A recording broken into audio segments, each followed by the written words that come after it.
Bienvenue. Aujourd'hui, on se penche sur quelques concepts clés en cybersécurité. On a des notes, un glossaire. L'idée, c'est de démystifier un peu NTLM, le pass the ticket, un outil comme Hashcat, et puis aussi l'impact des erreurs humaines, tout simplement. Alors commençons peut-être par NTLM. Dans les notes, c'est décrit comme une authentification challenge-réponse de Windows. Un peu comme un code secret qu'on se donne, plutôt que de montrer sa pièce d'identité pour éviter d'envoyer le mot de passe en clair. Mais apparemment, il y a des failles. Exactement. NTLM, c'est historique chez Microsoft. C'est mieux que rien, enfin, mieux qu'envoyer le mot de passe comme ça sur le réseau. Mais bon, le protocole lui-même, il a des faiblesses qui sont bien connues. On peut penser au pass de hash, par exemple. L'attaquant, il n'a même pas besoin du mot de passe en clair, juste de son empreinte, son hash. Et ça persiste encore beaucoup à cause de vieux systèmes pour la compatibilité, quoi. D'accord. Et ça nous amène justement à ces techniques pour contourner les sécurités. Le pass de ticket, c'est mentionné aussi. L'idée, ce serait de voler un ticket d'accès, c'est ça? Dans un réseau qui utilise Kerberos. L'image du ticket de concert volé pour aller en zone VIP, ça parle assez bien, non? Ah oui, c'est tout à fait ça. C'est une menace très concrète dans les environnements Kerberos. Kerberos, pourtant, c'est solide comme système d'authentification.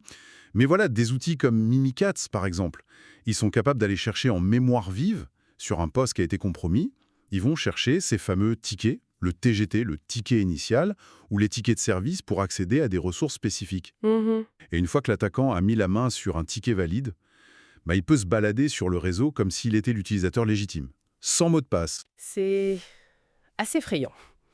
Mais les sources parlent aussi d'attaques qui sont pas du tout techniques, les attaques non électroniques. Là, pas besoin d'être un crack en informatique. Juste observer, écouter, voire manipuler un peu. L'exemple classique, c'est le post-it avec le mot de passe collé sur l'écran, ou entendre quelqu'un dicter son mot de passe au téléphone. Oui, et ça, c'est redoutable parce que ça exploite la faille humaine. L'ingénierie sociale, ça en fait partie. Se faire passer pour le support technique, un nouveau collègue, pour obtenir une info, un accès, ça contourne toutes les barrières technologiques en fait. La seule défense, c'est la vigilance. D'accord. Parlons maintenant d'un outil qui, lui, est bien technique, Hashcat. C'est présenté comme un casseur de mots de passe open source en plus. Si un pirate récupère des mots de passe mais sous forme hachée, une version brouillée, quoi, Hashcat peut essayer de retrouver les originaux. C'est ça. H4, c'est vraiment la référence pour tester la robustesse des mots de passe. Ou plutôt, pour les craquer à partir de leur hash. Imaginez une fuite de données, l'attaquant récupère un fichier avec plein de hash. Il va utiliser H4 avec soit des listes de mots de passe courants, des dictionnaires énormes, soit il va tester toutes les combinaisons possibles, ce qu'on appelle la force brute. La commande exemple donnée h4-m0-a0-o found.txt, hs.txt, wordlist.txt, elle montre bien ça. -m0, c'est pour dire que ce sont des hash MD5. -a0, c'est une attaque par dictionnaire avec le fichier wordlist.txt. Et hop, si ça trouve des correspondances, elle les met dans found.txt.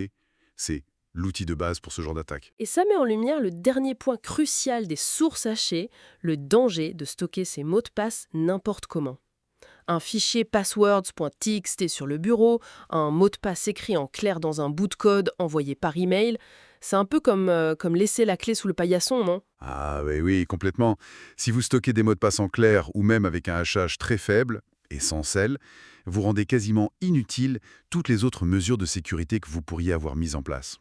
Si l'attaquant trouve la liste des mots de passe ou des hashes facilement accessibles, le système est compromis. C'est une invitation en fait. Donc si on essaie de résumer un peu tout ça, on a NTLM, une authentification Windows un peu datée avec ses failles, le pass de ticket qui permet de voler une identité numérique via Kerberos, les attaques non électroniques qui jouent sur nous, les humains, Hashcat, l'outil puissant pour casser les mots de passe mal protégés, et enfin, ce risque énorme lié au stockage négligent des mots de passe. Quelle est la vue d'ensemble finalement? Ce qu'on voit bien, c'est l'interaction constante entre plusieurs choses. Il y a les vulnérabilités techniques, les protocoles vieillissants comme NTLM ou les faiblesses inhérentes à la gestion des tickets Kerberos en mémoire.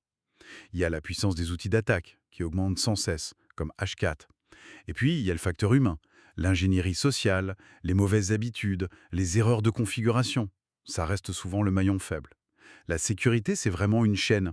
L'attaquant, il cherche toujours le point le plus facile pour entrer. Et souvent, c'est une erreur humaine ou une négligence. C'est clair. Une dernière pensée peut-être pour conclure.